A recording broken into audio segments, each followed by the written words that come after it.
உள்ள ஒரு விஞ்ஞானி இருந்தார். அவர் பேர் என்னன்னா ஹோ. இதுதான் அவர் பேர். ஒரு ஊசியை கண்டுபிடிக்கணும். அதுக்காக அவர் ரொம்ப காலமா தலையை பிச்சுக்கிட்டு ஆராய்ச்சி பண்ணிட்டு இருந்தார். அது என்ன ஊசி தெரியுமா? இந்த தையல் மிஷின்ல இருக்குல்ல, அந்த ஊசி தான். அவருக்கு பிடிபடாம இருந்த விஷயம் என்னன்னா, அந்த ஊசியோட கூர்மையான பாகத்துல நூலை எப்படி கோக்கிறது, அது எப்படி சேர்க்கறது. அதுல மற்ற ஒரு பாகம் மிஷினுக்கு உள்ள போயிடுது. அதனால அந்த பாகத்துல சாதாரணமா மற்ற ஊசியில நாம செய்யறது மாதிரி நூலை கொண்டு போய் நுழைக்க முடியாது. அப்படியே நுழைச்சாலும் தைக்கிறது எப்படி, அது முடியாத காரியம். இதுதான் அவருக்கு இருந்த பிரச்சனை. ரொம்ப நாள் யோசனை பண்ணி பார்த்தார். தையல் மிஷின் ஊசியோட வடிவ அமைப்பு அவருக்கு புலப்படல.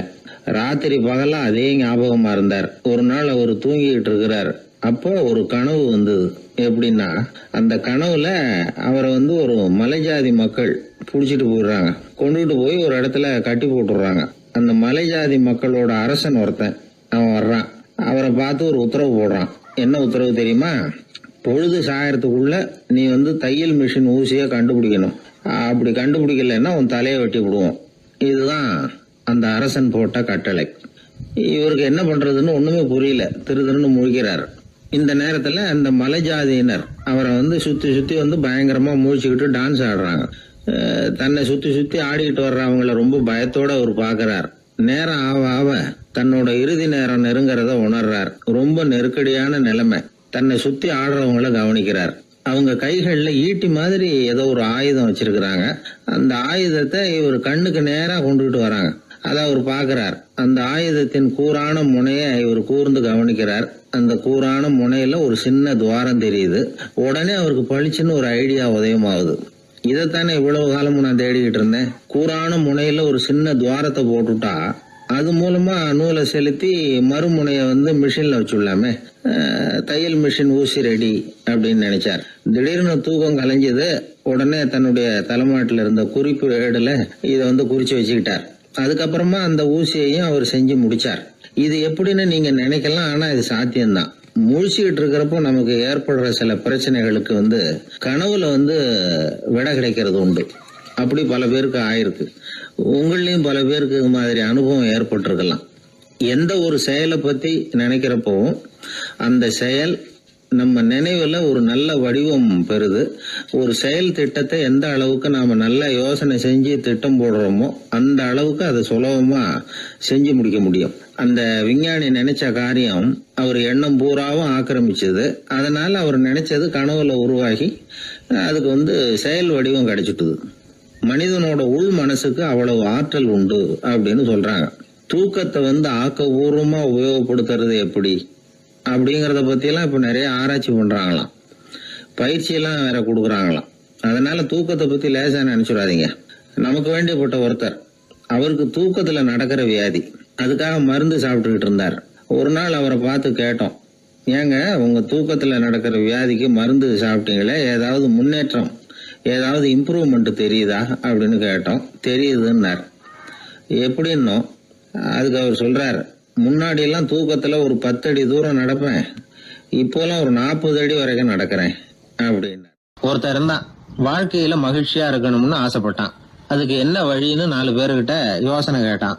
பணம் இருந்தா மகிழ்ச்சி தானா வரும், அதனால பணம் சம்பாதிக்கிற வழியை பாரு, அதுக்கப்புறம் நீ தேடிட்டு இருக்கிற மகிழ்ச்சி உன்னை தேடிட்டு வந்து சேரும்னாங்க.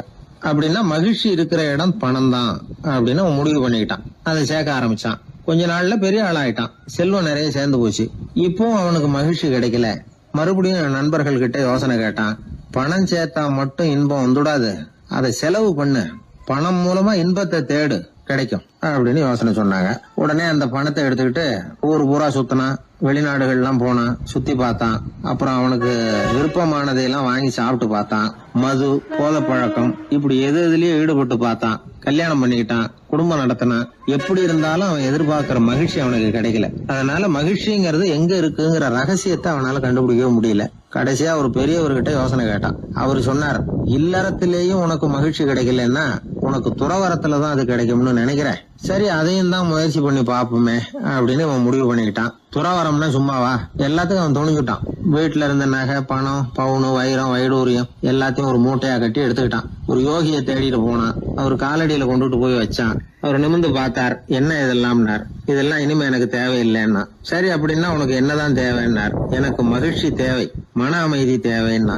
அந்த யோகி தன்னுடைய காலடியில் இருந்த மூட்டையை பிரிச்சு பார்த்தார். உள்ள தங்கம், வைரம், நகை, பணம் எல்லாம் இருக்கு. அவ்வளவுதான். அவசரமா அதை சுருட்டி எடுத்துக்கிட்டார். தலையில வச்சுட்டு ஒரே ஓட்டமா ஓட ஆரம்பிச்சுட்டார். இவனுக்கு அதிர்ச்சியா போட்டுது. அடடா, இந்த ஆளு போலி ஆசாமி போல இருக்க, ஏமாந்துட்டோமே அப்படின்னு நினைச்சான். வருத்தப்பட்டான். அந்த துக்கம் ஆத்திரமா மாறிச்சு.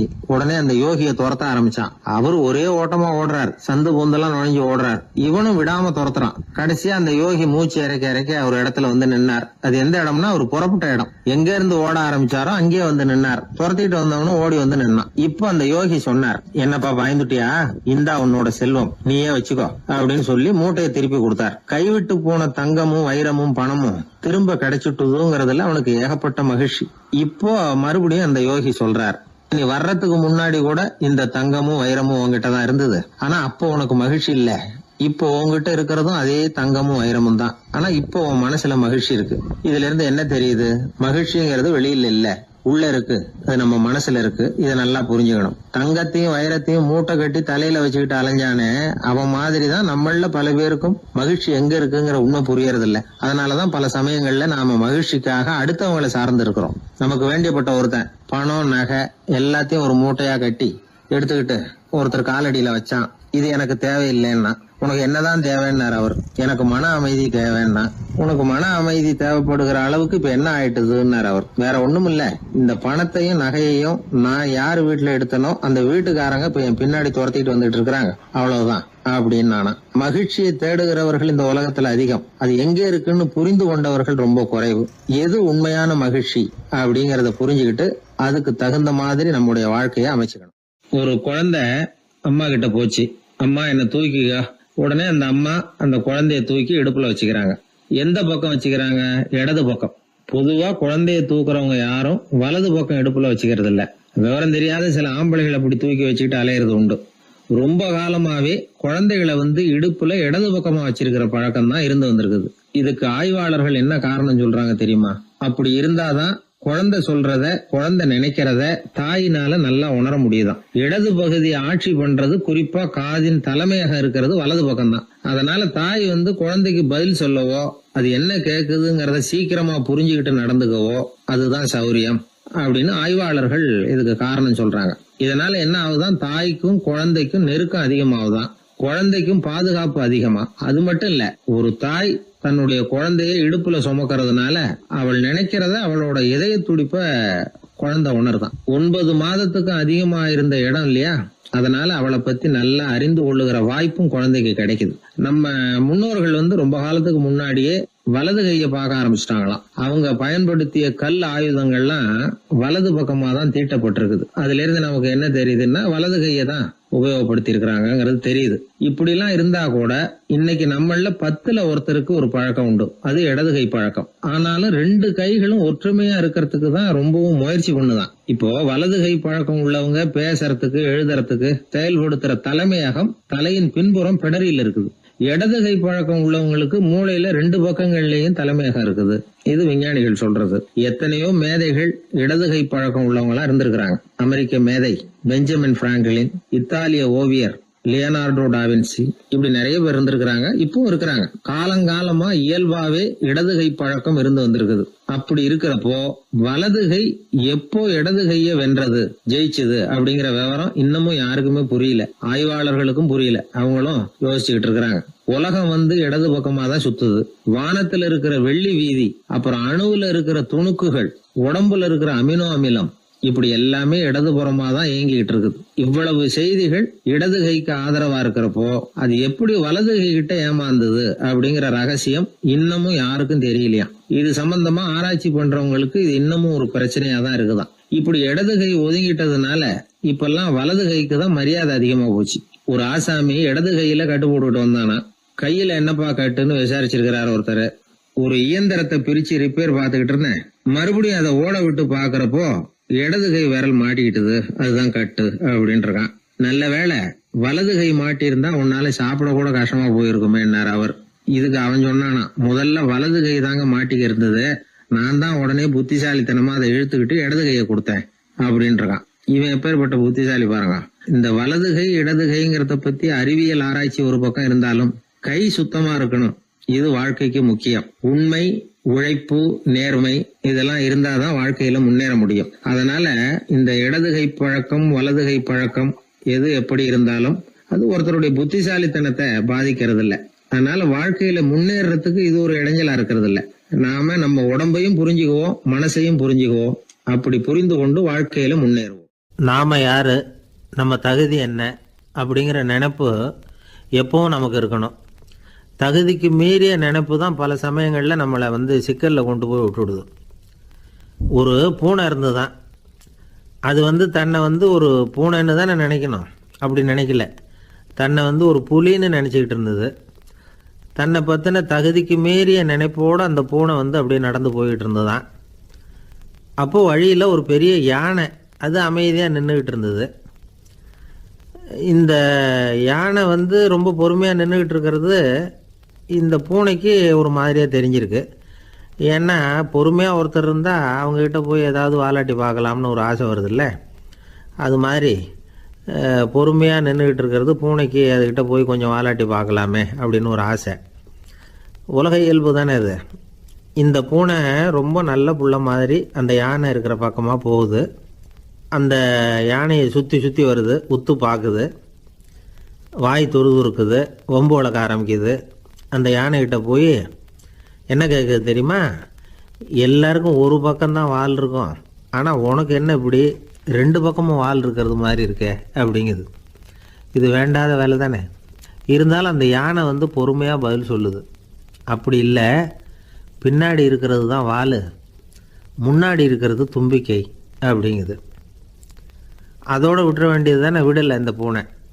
அது சரி, தும்பிக்கை ஏன் அப்படி உருண்டையாக பெரிய தூணு மாதிரி இருக்குது, அது என்னத்துக்கு அப்படிங்குது. இதுக்கும் அந்த யானை பொறுமையாக பதில் சொல்லுது. ஓ, அதை கேட்குறியா? ஊற்றில் தண்ணி இருக்கும்ல, அதை உறிஞ்சி குடிக்கிறதுக்காக அப்படி இருக்குது அது அப்படின்னுது. சரி, எல்லாருக்கும் பல்லு வாய்க்குள்ளே தானே இருக்கும், உனக்கு என்ன வெளியிலே இருக்குது, அதுவும் இல்லாமல் இவ்வளவு பெருசாக இவ்வளவு நீளமாக இருக்குது அப்படின்னு கேட்குது பூனை. இவ்வளவு கேள்விக்கும் பொறுமையாக பதில் சொல்லிக்கிட்டே வருது அந்த யானை. பல்லு ஏன் வெளியில் நீட்டிகிட்டு இருக்குன்னு கேட்குதுல்ல, அதுக்கு அது என்ன பதில் சொல்லுதுன்னா, அதுவா ஒரு புலி என்கிட்ட வாலாட்டுதுன்னு வச்சுக்கா, அந்த சமயத்தில் அதை தாக்கிறதுக்காக இது இப்படி இருக்குது அப்படின்னு சொல்லிச்சான். இதை கேட்டதும் பூனை உழுந்து உழுந்து சிரிக்க ஆரம்பிச்சுட்டு தான் அலட்சியமாக. ஏன் சிரிக்கிறேன்னு கேட்டிருக்கு. என்னமோ பாயறது மாதிரி பேசுறிய, மலை எங்கேயாவது பாயறது உண்டா? நீ கருப்பாக பெருசாக இருக்கிற மலை மாதிரி இருக்கிற, உன்னால் எப்படி பாய முடியும், அது முடியாத காரியம் அப்படின்னு சொல்லிவிட்டு மறுபடியும் சிரிக்குது இந்த பூனை.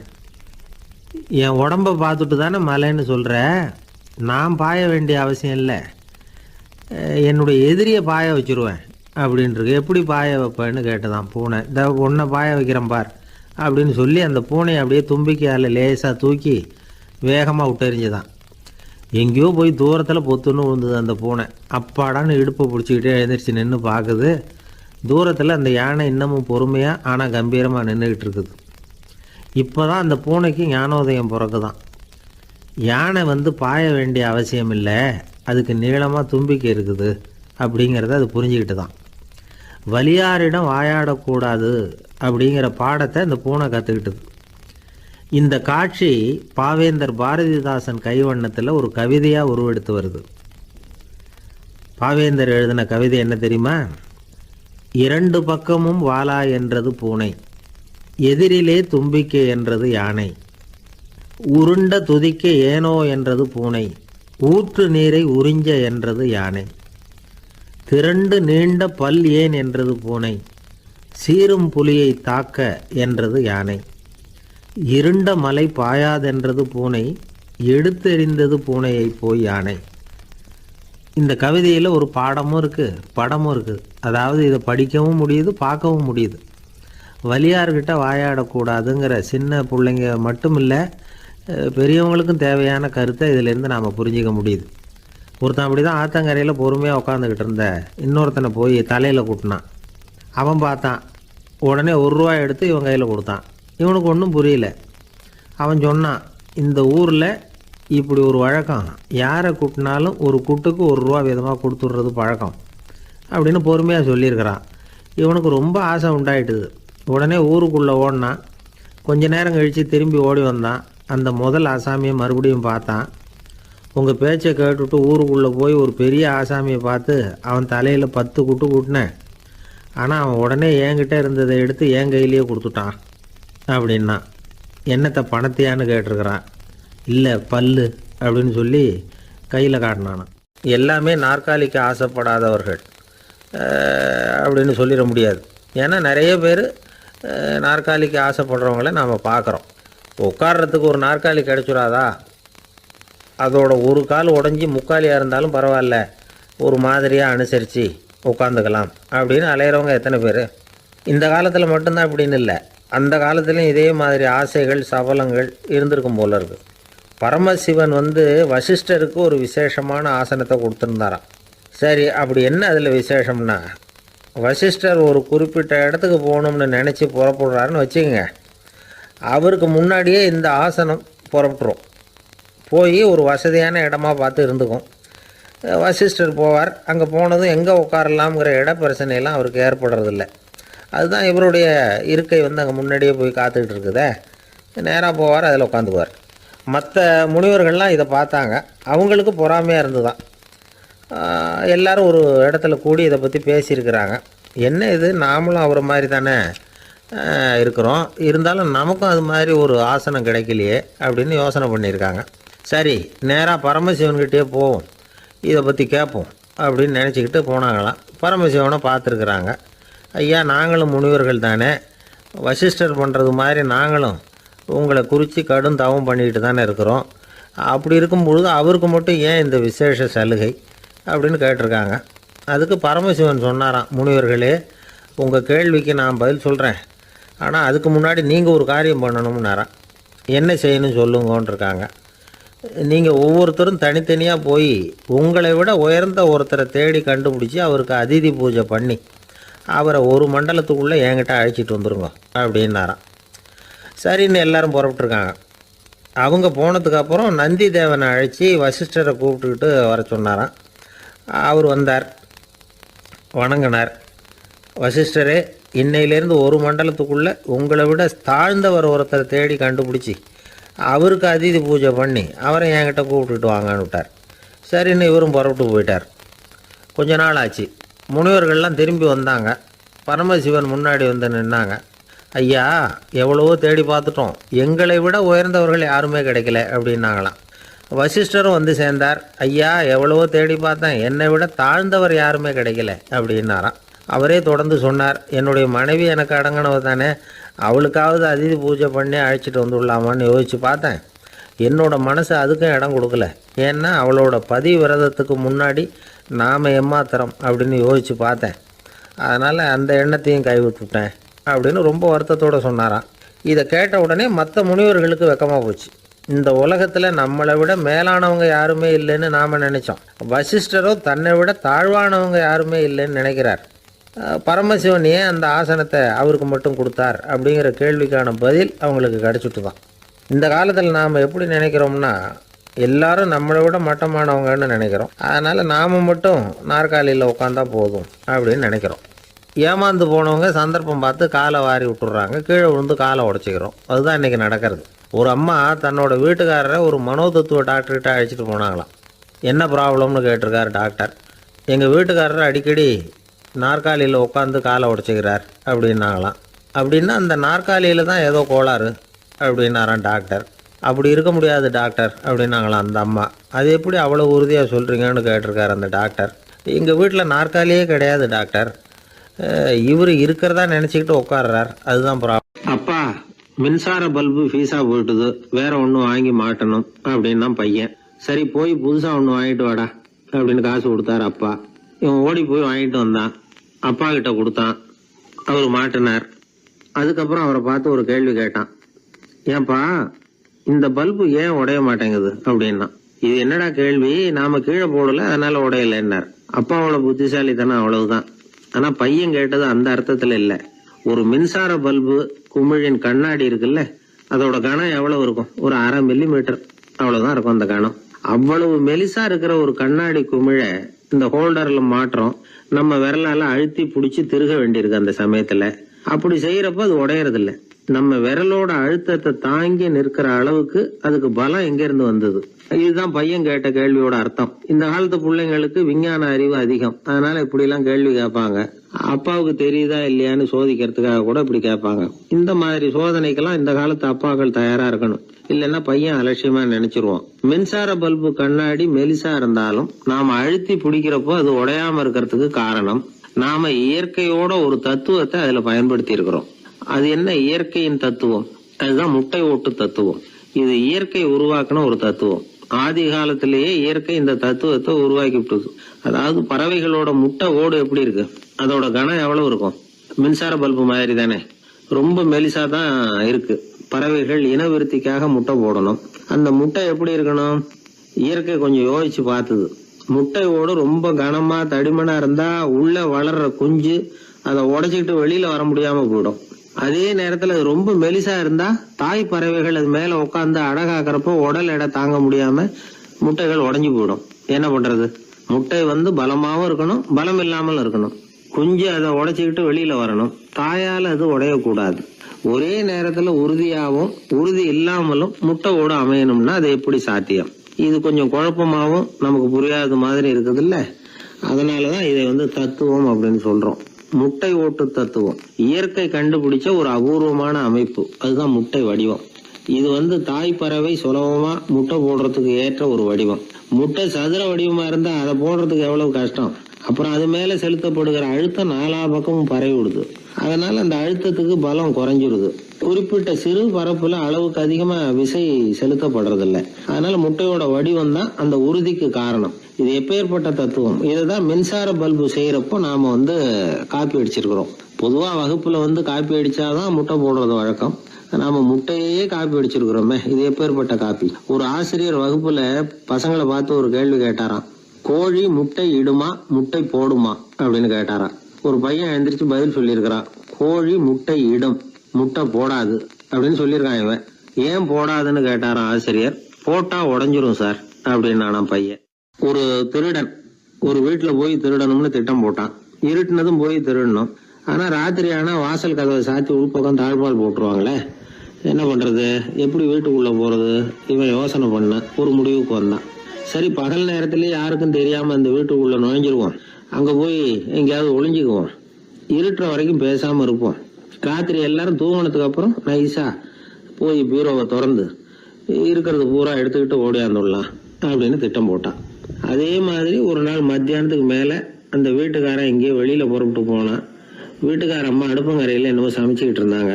திருடன் பார்த்தான். இதுதான் சமயம்னு அந்த வீட்டுக்குள்ள மெதுவா நுழைஞ்சிட்டான். எங்க ஒளியலாம்னு பார்த்தா வலது பக்கம் ஒரு ரூம் இருந்தது. அங்க போனான். அங்க ஒரு படுக்கை அறை, அங்க ஒரு பெரிய கட்டில் இருந்தது. அதுக்கு அடியில போய் பதுங்கிட்டான். இருட்டுனது நம்ம வேலையை ஆரம்பிக்கலாம், அது வரைக்கும் பொறுமையா இருக்கணும் அப்படின்னு சொல்லி பேசாம வாயை மூடிட்டு கம்முன்னு இருக்கிறான். ரொம்ப நேரம் கழிச்சு வெளியில போயிருந்த வீட்டுக்காரன் திரும்பி வந்தான். சாப்பிட்டான். லைட்டை நிறுத்தி விட்டு படுத்துட்டான். அந்த அம்மாவும் வேலையெல்லாம் முடிச்சுட்டு படுத்துட்டாங்க. நடு ராத்திரி.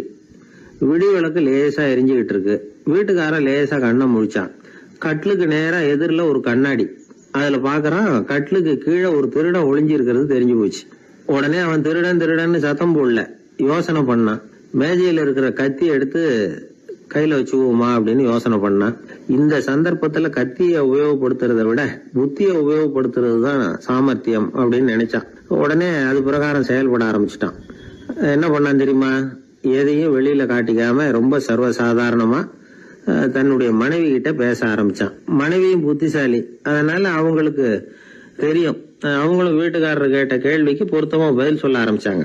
இவன் கேட்டான், இந்த பாரு, நமக்கு குழந்தை பிறந்தா அதுக்கு கிருஷ்ணமூர்த்தின்னு தான் பேர் வைக்கணும் அப்படின்னா. அதெல்லாம் முடியாது. ஆம்பளை பிள்ளையா இருந்தா ஏகாம்பரம், பொம்பளை பிள்ளையா இருந்தா பங்கஜவல்லி, இதுதான் அவங்க மாமனார் மாமியார் பேர், அதான் வைக்கணும் அப்படின்னாங்க அந்த அம்மா. அதெல்லாம் முடியாது, நான் முடிவு பண்ணிவிட்டேன் கிருஷ்ணமூர்த்தின்னு கத்தனா அவன்.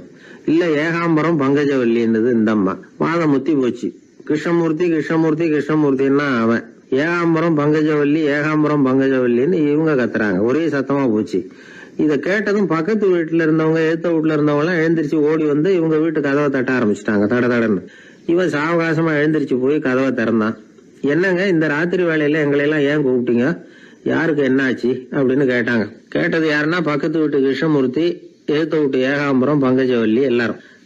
அடடே உங்களை கூப்பிடலீங்க, குழந்தைக்கு பேர் வைக்கிறது சம்பந்தமா எங்களுக்குள்ள சண்டை வந்துட்டுது, அதுதான் விஷயம். வேணும்னா இதை கட்டிலுக்கு அடியில ஒளிஞ்சிட்டு இருக்கிறானே ஒருத்தன், அவனை கூட கேட்டு பாருங்க, அவன் தான் இதுக்கு சாட்சி அப்படிங்கிறான் அந்த ஆளு. உடனே எல்லாரும் விஷயத்த புரிஞ்சுக்கிட்டு திருடனை பிடிச்சி போலீஸ்ல ஒப்படைச்சிட்டாங்களாம். நெருக்கடியான நேரங்கள்ல பதறாம புத்திசாலித்தனமா செயல்படணுங்கிறத தெரிஞ்சுக்கிறதுக்காக இந்த கதை. புத்திசாலித்தனமா செயல்படுற ஒரு குடும்ப தலைவி இருக்காங்க. அவங்க என்ன செய்வாங்க தெரியுமா, எல்லாரும் ராத்திரி ஆனா வீட்டை உள்பக்கமா பூட்டி விட்டு தானே படுப்பாங்க. ஆனா அந்த அம்மா என்ன பண்ணுவாங்கன்னா வீட்டை வெளிப்பக்கமா ஒரு பூட்டு போட்டு பூட்டி விடுவாங்க. எழுத்த வீட்டுக்காரங்க கிட்ட சொல்லி தினமும் இப்படி பூட்டி விட சொல்றது பழக்கம். ஏங்க அப்படி செய்யறீங்க, திருடன் சுலபமா உள்ளே வந்துடக்கூடாதுங்கிறதுக்காகவா அப்படின்னு கேட்டாங்க. இல்லைங்க, சுலபமா வெளியில போயிடக்கூடாதுங்கிறதுக்காக அப்படின்னாங்க. என்னங்க சொல்றீங்க அப்படின்னு கேட்டாங்க. ஆமாங்க, இவருக்கு அந்த பழக்கம் உண்டு அப்படின்னு தன்னுடைய வீட்டுக்காரரை காட்டினாங்க. பக்கத்து வீடுகள் பத்திரமா இருக்கணுங்கிறதுக்காக தன்னுடைய வீட்டை பூட்டி வைக்கிறது ஒரு பெரிய விஷயம் தானே. மகாபாரத யுத்தம் முடிஞ்சது. தர்மர் சக்கரவர்த்தி ஆனார். பீஷ்மர் யுத்த பூமியில அம்பு படுக்கையில படுத்து கிடக்கிறார், உயிரை விட போறார். சூரியன் வட திசை அடையிற உத்தராயண புண்ணிய காலத்தை எதிர்பார்த்து காத்துக்கிட்டு இருக்கிறார். அந்த சமயத்துல தர்மர் கண்ணங்கிட்ட அனுமதி வாங்கிட்டு பீஷ்மரை பாக்கிறதுக்காக குருக்ஷேத்திரத்துக்கு வர்றார். தம்பிமார்கள், திரௌபதி எல்லாரும் கூட வர்றாங்க. பீஷ்மரை பார்த்து எல்லாரும் வணங்குறாங்க. யுதிஷ்டர் பீஷ்மர்கிட்ட வர்ணம், ஆசிரமம், மக்கள் கடமை, அரசருடைய கடமை, இது மாதிரி விஷயங்களை பத்தி நிறைய கேள்விகள்லாம் கேட்கிறார். அவரு ஒவ்வொன்னா கேட்டுக்கிட்டு இருக்கிறாரு. பீஷ்மரும் அதுக்கு தகுந்த பதில் சொல்லிட்டு இருக்கிறார். இப்படி பீஷ்மர் யுதிஷ்டருக்கு தர்மோபதேசம் செஞ்சுக்கிட்டு இருக்கிறப்போ திரௌபதிக்கு சிரிப்பு வந்துட்டுதான். கழுக்குன்னு அந்த அம்மா சிரிச்சுட்டாங்க. அந்த சத்தத்தை கேட்ட பீஷ்மர் தர்மோபதேசத்தை பாதியில நிறுத்தினார். திரௌபதிய பார்த்தார். மகளே ஏம்மா சிரிச்சேன்னு கேட்டார். என்ன மன்னிச்சிருங்க பிதாமகரே, ஏதோ தெரியாம சிரிச்சுட்டேன்னாங்க அவங்க. குழந்தாய், உன்ன மாதிரியே உள்ள உத்தம பெண்கள் காரணம் இல்லாம பலர் முன்னிலையில இப்படி சிரிக்க மாட்டாங்க, வெக்கப்படாம விஷயத்தை சொல்லுன்னாரு அவர். திரௌபதிக்கு கண் கலங்க ஆரம்பிச்சு. சுவாமி, நீங்க இப்போ இவ்வளவு தர்மோபதேசம் பண்ணிட்டு இருக்கிறீங்க, இத பாக்குறப்ப எனக்கு திடீர்னு ஒரு சந்தேகம் வந்துட்டுது. அதாவது இன்னைக்கு தர்மத்துக்கு இவ்வளவு சிறந்த விளக்கத்தை கொடுக்கிற இதே பிதாமகர் அன்னைக்கு கௌரவர் சபையில துச்சாதனன் என்ன மானபங்கப்படுத்த முயற்சி பண்ணினப்போ வாய் மூடி மௌனமா பாத்துக்கிட்டு சும்மா தானே இருந்தார். அந்த சமயத்துல இவ்வளவு ஞானத்தையும் எங்க விட்டு வச்சிருந்தார்? ஒருவேளை அதுக்கப்புறம் தான் இந்த தர்ம விஷயங்களை எல்லாம் கத்துக்கிட்டாரா அப்படின்னு யோசிச்சுக்கிட்டு இருக்கிறேன். அப்படி யோசிச்சப்பதான் அந்த சிரிப்பு வந்துட்டுது, என்ன மன்னிச்சிருங்க அப்படின்னாங்களாம். பிதாமகர் இதுக்கு அமைதியா பதில் சொல்ல ஆரம்பிச்சார். குழந்தாய், உன்னோட கேள்வி நியாயமானதுதான். இதுல உன்னை நான் மன்னிக்கிறதுக்கு என்னமா இருக்கு? துரியோதனன் சபையில நான் இருந்தப்போ எனக்கு அந்த அறிவு இருக்கதான் செய்தது. ஆனா துஷ்டனான துரியோதனன் உணவை நான் அப்ப சாப்பிட்டுக்கிட்டு இருந்தேன், அவன் போட்ட சாப்பாட்டை சாப்பிட்டுக்கிட்டு இருந்தேன். அது காரணமா என்னுடைய அறிவு மழுங்கி போச்சு. நல்லது கெட்டதை பத்தி ஆலோசிக்க முடியாம போயிட்டுது. தீயவர்கள் போடுற சாப்பாட்டை சாப்பிட்டா சாப்பிடுறவனுடைய மனமும் உடம்பும் கெட்டு போடும் அப்படின்னு சாஸ்திரம்லாம் சொல்லுது. ஆனா இப்போ போர்ல அர்ஜுனன் என் மேல எய்த அம்புகளால என் உடம்புல இருந்த ரத்தம் எல்லாம் வெளியேறி போச்சு. கெட்ட உணவை சாப்பிட்டதுனால உண்டான ரத்தம் பூராவும் இப்ப உடம்பு விட்டு வெளில போயிட்டுது. அதனால என் புத்தியும் தெளிஞ்சுட்டுது. அதனாலதான் இப்போ இந்த அளவுக்கு தர்மத்தின் தத்துவங்களை சரியா எடுத்து சொல்ல முடிஞ்சது அப்படின்னு பீஷ்மர். இதுல இருந்து நாம தெரிஞ்சுக்க வேண்டியது என்னன்னா, யாரு சாப்பிட கூப்பிட்டாலும் உடனே முண்டி அடிச்சுக்கிட்டு கிளம்பி போய் முதல் பந்தியில உட்காந்துடக்கூடாது. கூப்பிடுறவங்க எப்படிப்பட்டவங்க, நல்லவங்களா கெட்டவங்களா அப்படின்னு எல்லாம் யோசிச்சு பாக்கணுமா. கெட்ட எண்ணத்தோட போடப்படுகிற சாப்பாடு புத்தியை மழுங்கடிச்சிரும் அப்படிங்கறது ஒரு பெரிய இந்த காலத்துல பெரியவங்க சொல்ற ஒரு உண்மை. எத்தனையோ பேர் பெரிய உத்தியோகத்துல இருக்கிறவங்கள விருந்துக்கு கூப்பிட்டு சாப்பிட்டு முடிச்ச கையோட முக்கியமான பேப்பர்ல எல்லாம் கையெழுத்து வாங்கிட்டு விட்டுருவாங்களே. கூப்பிடுறவங்க மனசை புரிஞ்சுக்கிட்டு அதுக்கப்புறம் போறதா வேண்டாமா அப்படிங்கறத முடிவு பண்ணணும். சாப்பாட்டுல அவ்வளவு விஷயம் இருக்குது. பீஷ்மருக்கே அந்த நிலைமைன்னா நாமெல்லாம் ஏமாத்திரம். சில சந்தர்ப்பங்கள்ல சாப்பாடு புத்தியில ஒரு தெளிவு உண்டாக்குறதும் உண்டு. ஒரு ஊருக்கு ஒரு பெரிய மகான் வந்தார். அவர் சாப்பிடுறதே இல்லை, எப்போவாவது கொஞ்சம் தண்ணி பால் அவ்வளவுதான், ருசியெல்லாம் கடந்தவர். அவர்கிட்ட எல்லாரும் போய் ஆசீர்வாதம் வாங்கினாங்க. அந்த ஊர்ல ஒரு ஹோட்டல், அதோட முதலாளி ஒருத்தர், அவரும் அந்த மகான் கிட்ட ஆசீர்வாதம் வாங்கறதுக்காக போனார். அவரு முன்னாடி போய் பணிவா நின்னார். துண்டை இடுப்புல கட்டிக்கிட்டு காலில் விழறதுக்காக போனார். அதுக்கு முன்னாடி அந்த மகான் எழுந்திருச்சு இவர் காலில் விழுந்துட்டார். ஹோட்டல் முதலாளி பதறி போயிட்டார். சுவாமி, என்ன இது அபச்சாரம், நீங்க தான் என்ன ஆசீர்வாதம் பண்ணணும்னார். அதுக்கு அந்த சாமியார் சொன்னார், அப்படி இல்லைங்க, நீங்க தான் என்ன ஆசீர்வாதம் பண்ணணும். ஏன்னா கொஞ்ச காலத்துக்கு முன்னாடி உங்க ஹோட்டல்ல தான் நான் வந்து அக்கௌண்ட் வச்சு சாப்பிட்டுக்கிட்டு இருந்தேன். இன்னைக்கு நான் ருசியெல்லாம் கடந்து வெறுத்து ஞானியா போறதுக்கு நீங்க தான் காரணம், உங்க சாப்பாடு தான் காரணம் அப்படின்னாரு. பத்திரிகையில வர்ற செய்திகளை கூட நகைச்சுவையா சொல்றது உண்டு. அதாவது அதை நேரடியா சொன்னா வானொலியில அனுமதிக்க மாட்டாங்க சில விஷயங்களை. அது சின்னாருக்கு கௌரவ குறைச்சல், அது வேடிக்கை கலந்து நகைச்சுவோடு சொல்லும் பொழுது அதை அனுமதிச்சிருவாங்க. அப்ப அந்த விசாரணை கமிஷன் அது இது நிறைய நடந்துகிட்டு இருந்தது. டெல்லியில இருந்து அமலாக்க பிரிவு அதிகாரிகள்லாம் வராங்க போறாங்கன்னு பத்திரிகையில அமர்க்கலப்பட்ட இடம். அந்த நேரம் வந்து நான் ஒரு ரேடியோவில் ஒரு செய்தியை தயார் பண்றோம். அப்ப என்ன பண்ணேன்னா, இது மாதிரி அந்த பத்திரிகை செய்தியை வச்சுக்கிட்டே ஒரு செய்தி சொன்னோம், இன்னொரு தகவல் சொல்லி. என்னன்னா, ஒருத்தன் வந்து தமிழ்நாட்டுல ஒரு ஆள், அவன் திடீர்னு வந்து கோடீஸ்வரன் ஆயிட்டான். நேற்று வரைக்கும் சாதாரணமா இருந்தாள், இன்னைக்கு கோடீஸ்வரன் ஆயிட்டான். டெல்லியில இருந்து 2 அதிகாரிகள் வராங்க, எப்படி அவன் பணம் சேர்த்தான்னு கண்டுபிடிக்கிறதுக்கு. அவனை கூப்பிட்டு 2 அதிகாரிகளை, எப்படிடா பணம் சேர்த்த? நான் ஒன்னும் தப்பான வழியில பணம் சேர்க்கல சார், நான் வந்து பந்தயம் கட்டியே பணக்காரன் ஆயிட்டேன். பந்தயம் கட்டி எப்படிடா பணக்காரன் ஆக முடியும் அப்படின்னா, நீங்க நம்புங்க சார், நான் பந்தயம் கட்டி தான் பணக்காரன், தப்பான வழியில சேரல சார். பந்தயம் கட்டி எப்படிடா கோடீஸ்வரன் ஆனு அப்படின்னா, நாங்க நம்ப முடியாதுன்னு இருக்கான் விசாரிக்க வந்தவன். அப்படின்னா உங்ககிட்ட ஒரு பந்தயம் கட்டட்டுமான் இருக்கான் விசாரிக்க வந்தவன்ட்டிய. என்னடா பந்தயம் அப்படின்னா, ஒண்ணுமில்ல சார், இது என் கண்ணு, இது என் பல்லு, என் கண்ணை என் பல்லாலேயே கடிக்கிறேன், எவ்வளவு பந்தயம். விசாரிக்க வந்தா 100 ரூபாய் எடுத்து வச்சான், இதை ப்ரூவ் பண்றான்னு. அப்படியே கண்ணை எடுத்துட்டான், அது பளிங்கு கண்ணு. ஏற்கனவே ஒரு கண்ணு பளிங்கு கண்ணு வச்சுனா எடுத்து கடிச்சு விட்டான். இது விசாரிக்க வந்தாலும் 100 ரூபாய் விட்டுட்டு நிக்கிறான். எப்படி பணம் சேர்த்தான்னு வந்தவன். உடனே இன்னொருத்தன், இவன்ட்ட என்னடா பேச்சு கொடுக்காரா, நம்ம பணம் தான் அங்க போயிட்டு இருக்கு, உனக்கு விசாரிக்க தெரியல, போடா நான் விசாரிக்கிறேன்னு அடுத்த வந்தான். அது நீ ஒழுங்கா சொல்றேன், எப்படிடா பணம் சேர்த்த சார், நீங்க கொஞ்சம் புத்திசாலியா தெரியுது அவரை விட, நீங்களாவது நம்புங்க சார், பந்தயம் கட்டி தான் பணம் சேர்த்தேன், நான் நம்ப முடியாது அப்படின்னா உங்ககிட்ட இன்னொரு பந்தயம் கட்டட்டுமா அப்படின்றான். வேண்டாம், அவனை ஏமாத்தி விட்டேன் என்னால வேண்டான்றான். இல்ல சார், அவரு ஏமாந்தது பொய் கண்ணு, பளிங்கு கண்ணுன்னு தெரியாது, ஏமாந்துட்டார். இப்போ உங்ககிட்ட பந்தயம் கட்டது நெஜம் கண்ணு, இந்த பக்கம் பளிங்கு கண்ணு கிடையாது, நெஜம் கண்ணு, இதை பல்லால கடிக்கிறேன் அப்படின்னா அவன் ஒரு 100 ரூபாய் எடுத்து வச்சான். இவன் அப்படியே பல்செட்டை கேட்டினான் தனியா, அப்படியே கேட்டு கடிச்சு விட்டான். அதே விட்டுட்டான். இவன் உடனே 2 பேரும், இவன்கிட்ட பேச பேச நம்ம பணம் தான் அவன்கிட்ட போயிட்டு இருக்கு, இவன் எப்படி பணம் சேர்த்தான்னு கண்டுபிடிக்கிறதுக்கு டெல்லியில இருந்து வந்திருக்கோம், இவன் மேற்கொண்டு பேசாத, பேச பேச பந்தயம் கட்டுவான். திரும்பி போறதுக்கு ரயிலுக்கு டிக்கெட்டு சரியா இருக்கா பாடுறான்றான். அவன் கரெக்டா எண்ணி பார்த்து கரெக்டா இருக்குப்பா, மேற்கொண்டு பேசாத, அவன்கிட்ட நம்ம போயிடுவோம், போய் நம்ம அதிகாரிகிட்ட சொல்லிடுவோம்னு சொல்லி போயிட்டு வரேன் சார் அப்படின்னு சொல்லிட்டு மரியாதை போயிட்டாங்க. போய் டெல்லியில பெரிய அதிகாரிகிட்ட போய், சார் அவன்கிட்ட வந்து விசாரிச்சு பார்த்தோம் சார், தமிழ்நாட்டுல பந்தயம் கட்டி தான் பணம் சேர்த்தேன்னு சாதிக்கிறான், எங்ககிட்ட ஒரு 200 ரூபாய் வாங்கிட்டான் சார் அப்படின்னு. அவருக்கு கோவம் வந்துட்டுது. இந்தியாவுக்கே தலைமை அதிகாரி, இதுக்காகவாடா நீங்க இருக்கீங்க, எத்தனை பேர் இருக்கீங்க உங்களை மாதிரி ஜூனியர் ஆபீசர்ஸ் நம்ம ஆபீஸ்ல இந்தியா பூரா விசாரிக்கிறதுக்கு அப்படின்னா 30 பேர் இருக்கோம் சார். 30 பேருக்கு அனுபவம் பத்தாது, நான் இந்தியாவுக்கே தலைமை அதிகாரி, அனுபவம் ஜாஸ்தி, உங்களுக்கு ட்ரைனிங் கொடுக்கணும் எப்படி ஒருத்தரை விசாரிக்கிறதுன்னு. 30 பேரும் ஒரு ரூம்ல வந்து உட்காருங்க, ஒரு ஆள் போய் அந்த ஆள் தமிழ்நாட்டுல இருந்து இங்க கூப்பிட்டுட்டு வா, வர்ற வரைக்கும் அவன்கிட்ட பேசாதீங்க, பந்தயம் கட்டுவான், மெதுவா கொண்டு வந்து நிறுத்து அப்படின்னா ஒரு ஆள் வந்து ஸ்பெஷலா கூப்பிட்டு போட்டான். இது மாதிரி மேடையில நிறுத்திவிட்டு ஒரு தலைமை அதிகாரி 30 ஜூனியர் அதிகாரிகள் அவங்களுக்கு பயிற்சி கொடுக்குறாரு. இவனை பார்த்து, ஒழுங்கா சொல்லு, எப்படி பணம் சேர்த்த, நான் இந்தியாவுக்கே தலைமை அதிகாரி, என்கிட்ட உண்மையை ஒத்துக்கிட்டீங்கன்னா உன்னை அப்ரூவர் ஆக்கிடுவேன் அல்லது தண்டனையை குறைப்பேன், அந்த அதிகாரம்லாம் என்கிட்ட உண்டு, ஒழுங்கா சொல்லு அப்படிங்கிறார். அவர், சார் நீங்க இந்தியாவுக்கே தலைமை அதிகாரி, அனுபவம் ஜாஸ்தி, நீங்களாவது நம்புங்க சார், நான் பந்தயம் கட்டி தான் பணம் சேர்த்தேங்கிறான். இங்கேயே வந்து இப்படி சாதிக்கிறேன், உன்னை நம்ப முடியாதரா அப்படின்னா உங்ககிட்ட ஒரு பந்தயம் கட்டட்டுமா நானா அவர்கிட்ட போய், வேணாண்டா என் ஆளை ஏமாத்தி விட்டேன் அப்படின்னா. இல்ல சார், அவங்க ஏமாந்தது என் உடம்ப பத்தின ரகசியம், என் கண்ணு பளிங்கு கண்ணுன்னு தெரியாது, நான் பல்செட்டு கட்டியிருந்தது தெரியாது, ஏமாந்துட்டாங்க. இப்ப நான் உங்ககிட்ட கட்டுற பந்தயம் உங்க உடம்ப பத்தின ரகசியம். என் உடம்புல என்னடா ரகசியம், முதுகுல, உங்க முதுகுல 1 ரூபா அகலத்துக்கு கருப்பா ஒரு மச்சம் இருக்கு, உண்டா இல்லையானா? இல்லேன்னு தெரியும் அவருக்கு. இல்லடா, நேத்து வரைக்கும் இல்ல சார், இப்ப இருக்குது மச்சம் அப்படின்னு. உடனே 100 ரூபாய் எடுத்து வச்சார் அவர் தலைமை அதிகாரி. ஒரு 100 ரூபாய் வச்சு சட்டையை கட்டி காட்டுறாரு, மச்சம் இல்ல. இவன் தோத்துட்டான், இங்கிருந்து போனவன். உடனே 200 ரூபாய் எடுத்து வச்சுக்கிட்டு, தோழர்களே இப்படிதான் ஒருத்தரை விசாரிக்கணும், என்கிட்ட இவன் ஏமாந்துட்டான் பாருங்க, துருவி துருவி விசாரிக்கிறதுன்னு சொல்றாங்களே இதுதான் அப்படின்னு விளக்கம் கொடுத்தாரு. அப்போ இவன் மெதுவா ஆரம்பிச்சானா, சார் இந்த பந்தயத்துல உங்களுக்கு 200 ரூபாய் லாபம், ஆனா இதே பந்தயத்துல எனக்கு 2900 ரூபாய் லாபம் சார் அப்படின்றான்.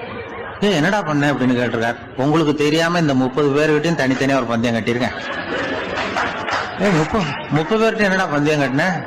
ஒண்ணும் இல்ல சார், உங்க எல்லாரும் முன்னாடியும் உங்க மேல் அதிகாரியை சட்டையை கேட்ட வைக்கிறேன், உங்களுக்கு பந்தயம் கட்டினேன். போயிட்டு பூரா எனக்கு 2900 ரூபாய் லாபம். அவரு பார்த்தாரு, அதிர்ச்சி ஆயிட்டாரு தலைமை. சார் நீங்க போங்க சார் அப்படின்னு சொல்லி ஒரு ஆளை கொண்டு போய், சாரை கொண்டு போய் மரியாதையா பக்கத்து ரூம்ல விட்டாங்க.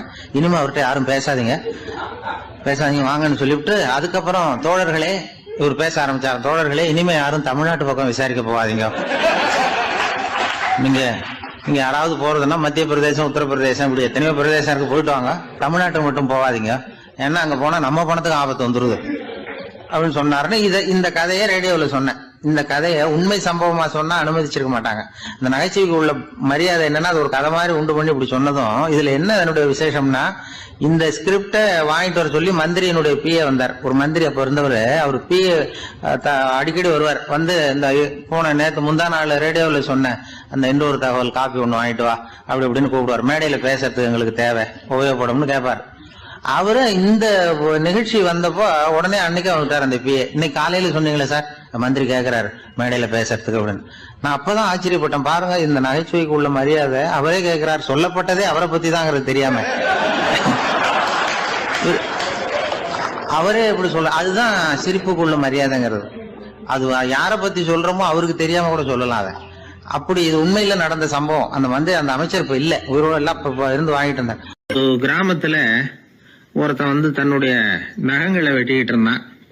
வெட்டி முடிச்சதும் ஒரு வயசானவர் அவனை பார்த்து, அதையெல்லாம் அடுத்தவன் கண்ணில் படுறது மாதிரி போட்டுறாதப்பா, ஆபத்துன்னார். என்ன ஆபத்துன்னு கேட்டான் இவன். எவனாவது பில்லி சூனியம் வைக்கிறவன் எடுத்துட்டு போயிட போறான் அப்படின்னாரு அவர். வேண்டாத ஒருத்தனுக்கு ஏதாவது கெடுதல் பண்ணணும்னா உடனே மந்திரவாதியை தேடி போறது உண்டு. மந்திரவாதி என்ன பண்ணுவார்னா, யாருக்கு சூன்யம் வைக்கணுமோ அவனோட காலடி மண்ணு, முடி, நகம் இதையெல்லாம் அவனுக்கு தெரியாம எடுத்துட்டு வா அப்படிம்பார்.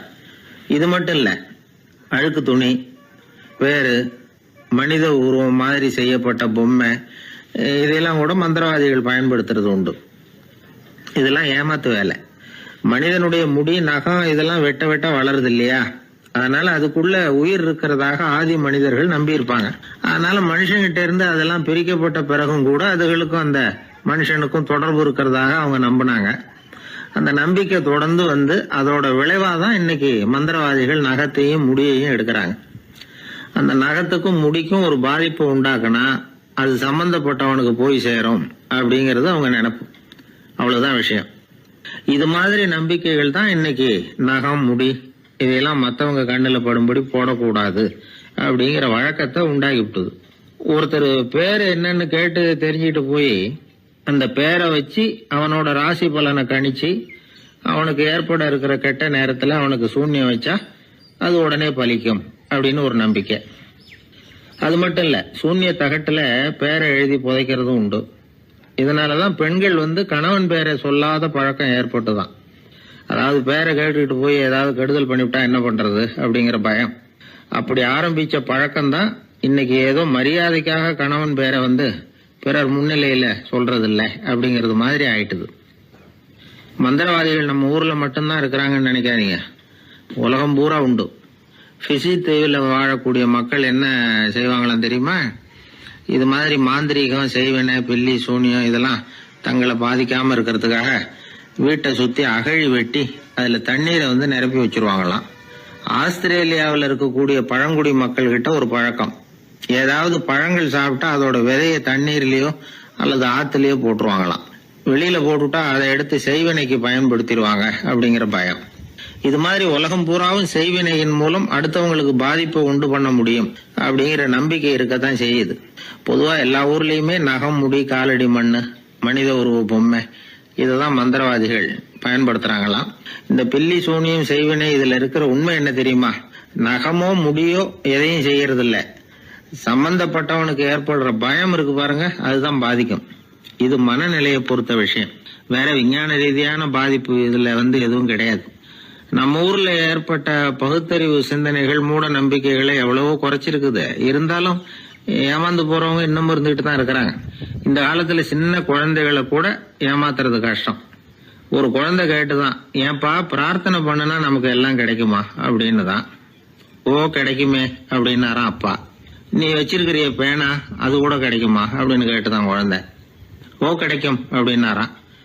அப்படின்னா நீ வச்சிருக்கிற பேனாவை என்கிட்ட கொடுத்துரு, அதுக்கப்புறம் நீ பிரார்த்தனை பண்ணி வேற ஒரு பேனாவை வாங்கிக்கோ அப்படின்னு தான் அந்த சின்ன குழந்தை. ஒரு ராஜா இருந்தார். அவர் ஒரு பெரிய கோயில் கட்டினார். பல ஊர்கள்ல இருந்து சிற்பிகள்லாம் கொண்டுகிட்டு வந்தார். அழகழகா சிற்பங்களை செய்ய சொன்னார். ஊர்ல உள்ள ஜனங்களும் கோயில் கட்டுறதுக்கு அவங்களால முடிஞ்ச உதவியை செஞ்சாங்க. ராத்திரி பகலா வேலை நடக்குது. கோயில் கொஞ்சம் கொஞ்சமா வசந்துகிட்டே வந்துட்டுது. அந்த ஊர்ல ஒரு வயசான அம்மா இருந்தாங்க, ரொம்ப ஏழை. அவங்களுக்கு மனசுக்குள்ள ஒரு உறுத்தல், இந்த ஊர்ல எல்லாரும் இந்த கோவில் கட்டுறதுக்கு அவங்களால முடிஞ்ச உதவியை பண்ணிட்டு இருக்கிறாங்க, நம்மளால ஒன்றும் பண்ண முடியலையே அப்படின்னு நினைச்சு கவலைப்பட்டாங்க. அவங்களுக்கு மனசு கேட்கல, ஏதாவது செய்யணும் நம்மளால முடிஞ்சது அப்படின்னு யோசனை பண்ணாங்க. நல்ல வெயில் நேரத்துல சிற்பிகள்லாம் ரொம்ப சிரமப்பட்டு சிலை வடிச்சுக்கிட்டு இருக்கிறாங்கல்ல, அவங்களுக்கு அந்த நேரம் தாகம் எடுக்குமே, அதனால சிரமப்பட்டு ஒரு குடத்துல தண்ணி எடுத்துக்கிட்டு அதை இடுப்புல வச்சுக்கிட்டு மெதுவா கொண்டுகிட்டு அங்க போறது அப்படின்னு முடிவு பண்ணிட்டு அந்த அம்மா போச்சு. அங்க போய் வேலை செய்யறவங்களுக்கு தாகம் எடுக்கிற போலாம் ஒரு கோவலையில தண்ணியை எடுத்து கொடுத்துக்கிட்டு இருக்கிறது. இப்படியே பண்ண ஆரம்பிச்சுட்டு அந்த அம்மா. ஏதோ அந்த அம்மாவால முடிஞ்ச ஒரு சின்ன உதவி அது. இப்படி கொஞ்சம் கொஞ்சமா வேலை நடந்தது. கோபுரம் வசந்தது, எல்லா வேலையும் முடிஞ்சது. இனிமே கடைசியா கற்ப கிரகத்தின் மேல விமானம் அமைக்க வேண்டியதுதான் பாக்கி. அந்த வேலையும் ஆரம்பமாச்சு. அந்த சிற்பிகள்லயே அனுபவசாலியான ஒருத்தர் இந்த அம்மாவை தேடிட்டு வந்தார். பாட்டி, உங்ககிட்ட இருக்கிற ஏதாவது ஒரு பொருளை கொடுங்க, அந்த விமானத்துல வைக்கலாம் அப்படின்னு நாங்க நினைக்கிறோம் அப்படின்னார். இந்த அம்மாவுக்கு ஒன்றும் புரியல. ஏதாவது இருந்தாவில கொடுக்கலாம், எதுவும் இல்லையே, என்ன பண்றது யோசனை பண்ணாங்க. இத பாருப்பா, என்கிட்ட என்ன இருக்கு, இந்த வாசப்படியில கிடக்குது, இந்த கல்லு தான் இருக்குது, வேணும்னா இத எடுத்துட்டு போங்க அப்படின்னாங்க. உடனே அந்த கல்லை பேத்து எடுத்துட்டு போயிட்டாங்க அவங்க. அங்க போய் பார்த்தா என்ன ஆச்சரியம், அந்த விமானத்து உச்சியில கலசங்களை அமைக்கிறதுக்கான பிரம்ம எந்திரத்தை மூடுற கருங்கல் ஒண்ணு தேவையா இருந்தது. இவங்க எடுத்துட்டு போன கல்லு அதுக்கு ரொம்ப பொருத்தமா அமைஞ்சு போச்சு. ஏதோ அதுக்காகவே அளவெடுத்து செஞ்சது மாதிரி அமைஞ்சுட்டுது. அந்த கல்லையே அங்க அப்படியே பதிச்சுட்டாங்க. ஒரு வழியா கோவிலை கட்டி முடிச்சாங்க. அடுத்தது கும்பாபிஷேகம், அதுவும் ரொம்ப சிறப்பா கோலாகலமா நடந்து முடிஞ்சது. இவ்வளவையும் பார்த்த அந்த ராஜாவுக்கு மனசுக்குள்ள ரொம்ப பெருமையா இருந்தது. இவ்வளவு பெருசா இந்த கோவில் உருவாகிறதுக்கும் இவ்வளவு சிறப்பா இந்த விழா நடக்கிறதுக்கும் நாம தானே காரணம் அப்படின்னு மனசுக்குள்ள நினைச்சுக்கிட்டார். இப்படி நினைச்சுக்கிட்டே அன்னைக்கு ராத்திரி அரண்மனையில படுத்து தூங்கினார். உடனே ஒரு கனவு. ஆண்டவனே அந்த ராஜாவோட கனவுல வந்தார். ராஜா ஆண்டவனை வணங்கினார். இறைவா, உங்களுக்காக நான் கட்டி இருக்கிற கோவில் எப்படி இருக்குது, நல்லா இருக்குதா அப்படின்னு கேட்டார் ராஜா. அதுக்கு இறைவன் சொன்ன பதில் என்ன தெரியுமா, நீ கட்டின கோவில்ல அந்த கிழவியோட நிழல்ல நான் சுகமா இருக்கிறேன் அப்படின்னாராம். இப்படி சொல்லிவிட்டு கடவுள் மறைஞ்சுட்டார். கனவு கலைஞ்சுது. ராஜா விசாரிச்சார், யார் அந்த கிழவி அப்படின்னு. எல்லாரும் விவரத்தை சொன்னாங்க. அப்பதான் ராஜா நினைச்சு பார்த்தார், இந்த கோவிலை நானே கட்டினதாக ரொம்ப பெருமைப்பட்டுக்கிட்டேன்.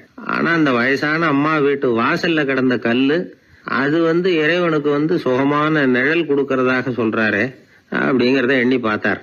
நான்கிற எண்ணம் நழுவி போயிட்டுதான். கோபுரம் எவ்வளவு பெருசுங்கிறது முக்கியம் இல்ல, குணம் எவ்வளவு பெருசுங்கிறது தான் முக்கியம். அந்த வயசான அம்மா நம்ம நாட்டுல வாழறது தான் நமக்கு உண்மையான பெருமை அப்படின்னு நினைச்சாராம் ராஜா. இந்த காலத்திலயும் ஒரு ஊர்ல ஒரு கோவில் கட்டினாங்க. எல்லா ஜனங்களும் அவங்களால முடிஞ்சதை செஞ்சாங்க. நம்மால் ஒருத்தன் அந்த திருப்பணி குழு தலைவரை போய் பார்த்தான். நான் ஏதாவது ஒத்துழைக்கணுமா ஐயா அப்படின்னு ரொம்ப பணிவா கேட்டான். திருப்பணி குழு தலைவர் சொன்னார், இத பாருப்பா, இந்த கோவில் கட்டி முடிக்கிற வரைக்கும் உன்னுடைய ஒத்துழைப்பு எதுவும் தேவையில்லை. கட்டி முடிச்சு கும்பாபிஷேகம் ஆனதுக்கு அப்புறம் தான் உன்னுடைய ஒத்துழைப்பு ரொம்ப அவசியம் அப்படின்னார். அதுக்கப்புறம் நான் என்ன செய்யணும் சொல்லுங்கன்னா, இவன் இந்த சாமி சிலையை நீ திருடிட்டு போகாம இருக்கணும், அவ்வளவுதான் அப்படின்னாராம் அவர். ஆங்கிலேய ஆட்சி இந்தியாவில் நடந்துகிட்டு இருந்த காலம். மூதறிஞர் ராஜாஜி சேலத்துல வழக்கறிஞரா தொழில் நடத்திட்டு இருக்கிறார். அவர் ஒரு சமயம் தன்கிட்ட வேலை செஞ்சுக்கிட்டு இருந்த பணியாளர் ஒருத்தரை கூப்பிட்டார். இத பாருப்பா, இந்த அஞ்சல் தலைய இந்த தபால் கவர்ல ஒட்டிட்டு வா அப்படின்னு சொன்னாராம். அந்த ஆள் உடனே அந்த கவரையும் ஸ்டாம்பையும் வாங்கிட்டு போனார். பசை தடவி ஸ்டாம்பை கவர்ல ஒட்டினார். திருப்பி கொண்டுகிட்டு ராஜாஜி கிட்ட கொடுத்தார். இவர் அதை வாங்கி பார்த்தார். உடனே சிரிக்க ஆரம்பிச்சுட்டாராம். அவரால் சிரிப்பை அடக்க முடியல.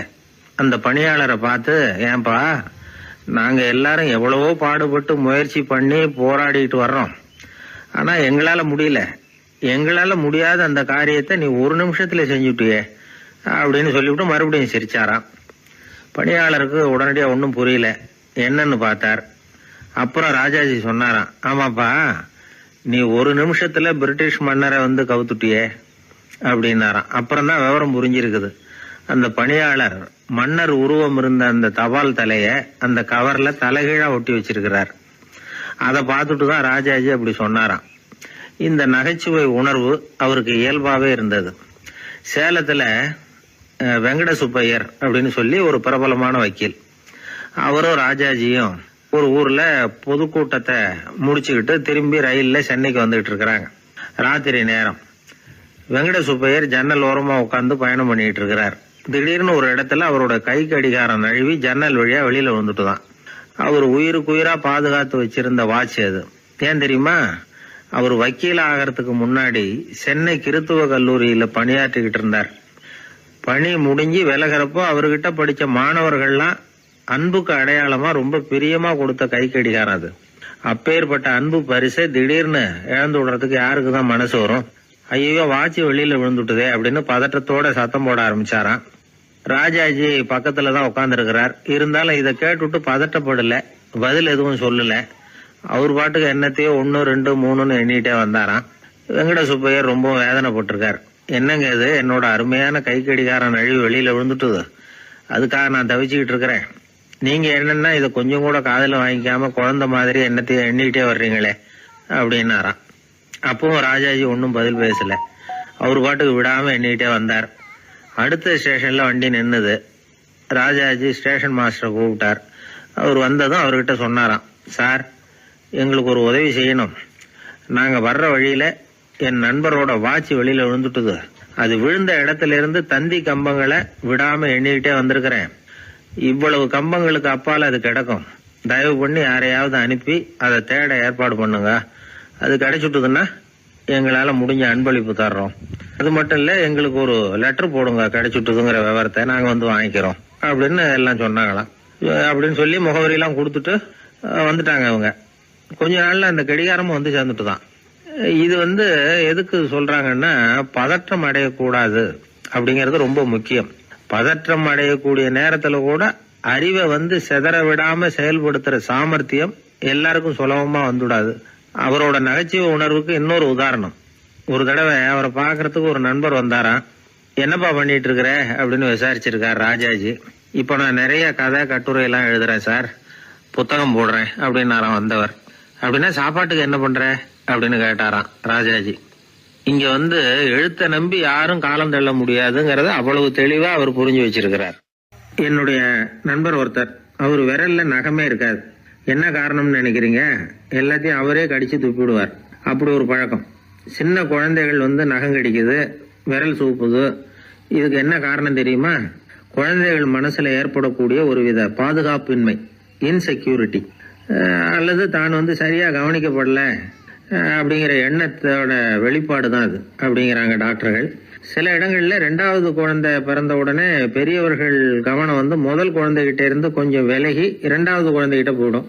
அந்த சமயத்துல முதல் குழந்தைக்கு இந்த பழக்கம் ஏற்படுறதுக்கு வாய்ப்பு உண்டா.